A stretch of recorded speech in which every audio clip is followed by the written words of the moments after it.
ই বাবা, বাবা উঠেছে তোমার গাড়িতে?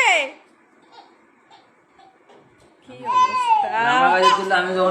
বাবার গাড়িতে তুমি যখন চড়ো, বাবা তো এরকম করে না। কি হয়েছে, একটু চড়ুক না।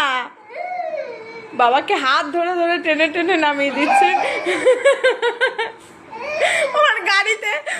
ও গাড়িতে চড়বে না, নেমে গেছে। ওর বাবা বলছে ঠিক আছে তুমি যখন চড়বে না তাহলে আমি তাহলে তোমার গাড়িতে বসি। এখন কেন বসেছে এই নিয়ে কান্নাকাটি করছে।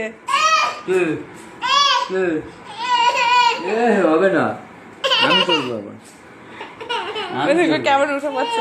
এই দিদি ভাইয়ের গাড়িতে বসে আছে, আর তুমি তাহলে তোমার গাড়িতে কেন নামলে তুমি?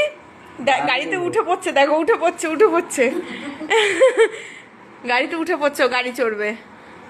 দেখো দাঁড়িয়ে পড়েছে, দেখেছো কি অবস্থা। পড়ে যাবে তো, এরকম দাঁড়িয়ে পড়েছো তুমি, তাও বসবে। দেখেছো ওর গাড়ি এটা। মিঠাই, ও দিদিভাই আবার দেখাচ্ছে বনুর গাড়িতে বাবা বসেছে। আমার বনুর গাড়িতে কেন বসেছো? হয়েছে এবার? আমার গাড়িতে বসবি না কালকে? আমার গাড়িতে বসবি কালকে? না এবার গাড়ি চালাও, দুজনে গাড়ি চালাও। বসবি না? বসবে না বাবার গাড়িতে? কি হয়েছে? তোর গাড়িতে যেখানে যাবি তোর গাড়ি নিয়ে যাবি, আমার গাড়িতে বসবি না। আমার বাবার রাগ ভাঙাতে যাচ্ছে, বুঝতে পেরে গেছে বাবা রেগে গেছে। কি হলো, তুমি তো এক্ষুনি গাড়ি নিয়ে যুদ্ধ করছিলে বাবার সঙ্গে। কি চিন্তা ভাবনা করছে, কি করবে ও?